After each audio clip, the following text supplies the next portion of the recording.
G Tamil சீரியலில் பார்த்தோம்னா இப்போ இதயம் சீரியல் வந்து முடிய போகுது. அது முடிஞ்சதுக்கப்புறமா இதயம் சீரியல் சீசன் 2 வந்து தொடங்க போகிறாங்க. இப்போ வந்து ஹீரோவும் ஹீரோயினும் வந்து பிரிகிற மாதிரி தான் இந்த சீரியலை வந்து முடிக்கிறாங்க. அதுக்கப்புறவு சீசன் 2ல் வந்து திரும்பவும் ஆதி வந்து வர மாதிரிக்கு காட்ட போகிறாங்க. அப்படி ஆதியாக நடிக்கப்பட்டவங்க அந்த சீசன் 1ல் யார் நடித்தாங்களோ அவங்களே தான் திரும்பவும் வந்து ஹீரோவாகவே வராங்க. ஆனால் ஹீரோயின் வந்து பாரதியாக நடித்த ஜனனி வந்து இதில் வந்து ஹீரோயினாக நடிக்கலை. அதுக்கு பதில் வந்து வேற ஒரு ஹீரோயினி தான் நடிக்கிறாங்க. அவங்க பேரு பல்லவி கவுடா. அவங்க தான் இந்த கதாபாத்திரத்தில், அதாவது பாரதிங்கிற கதாபாத்திரத்தில் நடிக்கிறதுக்காக வராங்க. இவங்க கூட யாரெல்லாம் வராங்கன்னு பார்த்தோம்னா, ஆண்டாள் அழகராக வரப்பட்டவங்க வந்து அவங்க வந்த மாதிரிக்கு தெரியல. ஆனால் அதுக்கு பதில் சந்தியா ராக சீரியலில் அவங்க மாயாவுக்கு அப்பாவும் வராங்களா, அவர் வந்து நடிக்கிறாரு. அதே மாதிரிக்கு வள்ளின் வேலன் சீரியலில் வந்து வேலனுக்கு தங்கச்சியாக வராங்களா, அவங்களும் இந்த சீரியலில் வராங்க. அதே போல் பாரதி கண்ணம்மா சீரியலில் வில்லியாக நடித்தாங்களா ஃபரீனா, அவங்களும் இந்த சீரியலில் வந்து ஒரு முக்கியமான கதாபாத்திரம் நடிக்க போறதா வராங்க.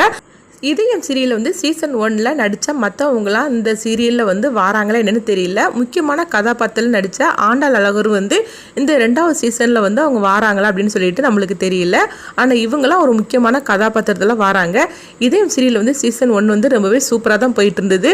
முக்கியமாக பார்த்தோம்னா பாரதியை நடித்த ஜனனி வந்து ரொம்பவே நல்லா நடிச்சிருந்தாங்க.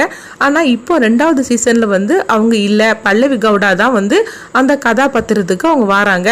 ஜனனி வந்து பாரதியாக நடித்ததில் மக்கள் மனசில் அவங்க பெரிய அளவில் இடம் பிடிச்சாங்கன்னு தான் சொல்லணும். ஆனால் தமிழாக வரக்கூடிய அந்த குட்டி குழந்தையும் வந்து இதில் வந்து வராங்களா, இல்லைன்னா வந்து தமிழும் மாறிடுதாங்களான்னு தெரியல. அதே மாதிரிக்கு பாரதியாக நடித்த ஜனனி வந்து மக்கள் மனசில் எந்த அளவுக்கு இடம் பிடிச்சாங்களோ அதே மாதிரிக்கு சீசன் 2ல் வந்து பல்லவி கவுடா வந்து இடம் பிடிப்பாங்களா, சீசன் 2 வந்து எந்த அளவுக்கு இந்த கதை வந்து போக போகுது அப்படின்னு சொல்லிட்டு நம்மளும் வெயிட் பண்ணி பார்க்கலாம். இதயம் சீரியல் சீசன் 2ல் வந்து பாரதியும் ஆதி அவங்க 2 பேரும் அவங்க திரும்பவும் அந்த ஜோடி தான் வரணும்னு சொல்லிட்டு நீங்கள் நினைக்கிறீங்களா? கமெண்ட் பாக்ஸில் உங்களுடைய கருத்துக்களை வந்து கமெண்ட் பண்ணுங்கள். நம்ம இன்னொரு வீடியோவில் சந்திப்போம். இந்த வீடியோ உங்களுக்கு பிடிச்சிருந்தா நம்ம சேனலுக்கு சப்ஸ்கிரைப் பண்ணவங்க சப்ஸ்கிரைப் பண்ணிடுங்க. பக்கத்தில் இருக்க பெல் பட்டனை கிளிக் பண்ணுங்கள். நம்ம இன்னொரு வீடியோவில் சந்திப்போம்.